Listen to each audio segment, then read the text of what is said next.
We are going to take a look at a chess tactic known as interference. Now, what interference is when you put a piece in an opponent's attack line, and you can either do that with a knight or a bishop. And essentially what you're doing is you are sacrificing that piece. And you might ask, well, why are we sacrificing that piece? And the reason why you're sacrificing that piece is you're trying to break an opponent's line of defense. And what this does, allows us to get something in return for that. It allows us to either recapture or obtain a more valuable piece in exchange for that. So the key emphasis is on obtaining or recapturing a more valuable piece. Now let's take a look at this example right here. We are playing as white, and let's look at black's attack lines. First, there's the bishop. The bishop has attack lines that look something like that, where it attacks on a diagonal line.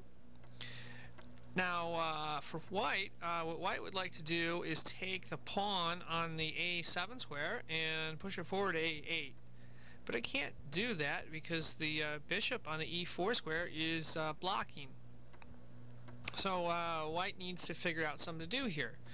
Now if you look at black's rooks line of defense looks something like that, where they're attacking those squares there. And the two squares that I've put in dark blue, those are overlap for the rooks and the bishop of black. Now, essentially what white wants to do is they want to figure out how to break an opponent's line of defense. And if you look at these points of overlap in blue, those are good candidates. But what we need to do is put a piece in there. Now if we take the knight on the F4 square and we move it to the D5 square, which we will move right there, what that does is that breaks an opponent's line of defense. So we're going to break that line right there. And that presents some problems for black. There's several ways black can respond here. The first way is black can take the rook on D8 and capture the rook on the B8 square. That doesn't work very well because white can simply take a pawn and recapture that rook, which it does there, and turn it into a queen. A second option for black is to take the rook on D8 and just capture the knight on the D5 square, which it does right there. And this option presents a problem for black because they've lost one of their attack lines, and white can simply take its pawn and push it forward to the A8 square and get a queen.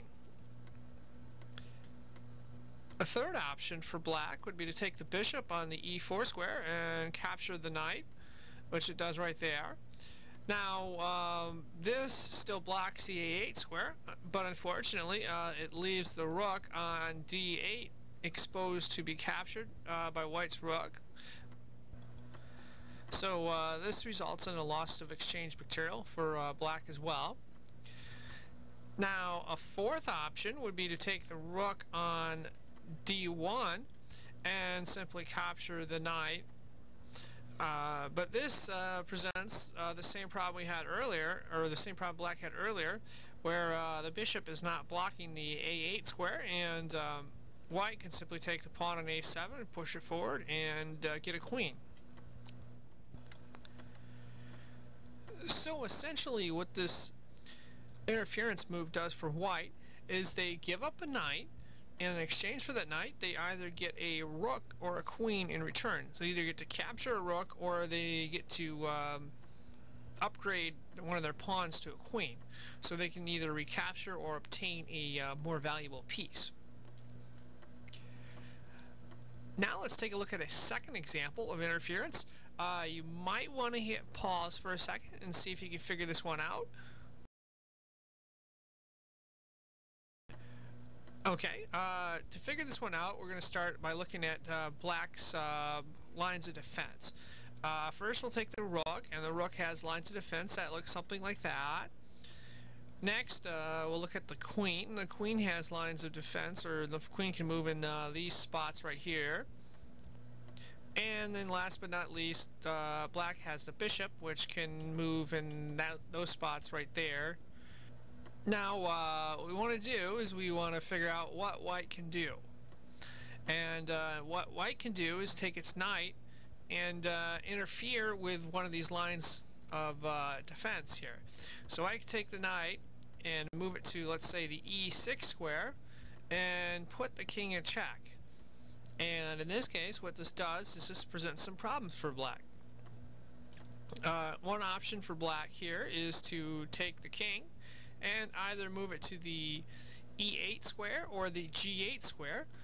So they got two different spots they can move. And either one of those moves is going to result in the queen on e2 being lost as white captures it there. So in essence, that move's not a very good one for black. A second option for black would be to take the pawn on the f7 square and just capture the knight on e6. Now this option also exposes the queen on e2, and white can simply capture the queen there. So that's not a good exchange for black. A third option for black would be to simply take the rook on e7 and capture the knight on the e6 square. Now this option is probably the best option for black, as black is still going to lose material here because white can simply take the pawn on the d5 square and recapture the rook on the e6 square. Now if we summarize all the options for black, white ends up winning in each one of these cases here. Essentially, white is giving up a knight and they are getting either a rook or a queen in exchange for that. So in this example, white is benefiting from using the interference tactic. And those are two examples of how interference works. Thank you for watching.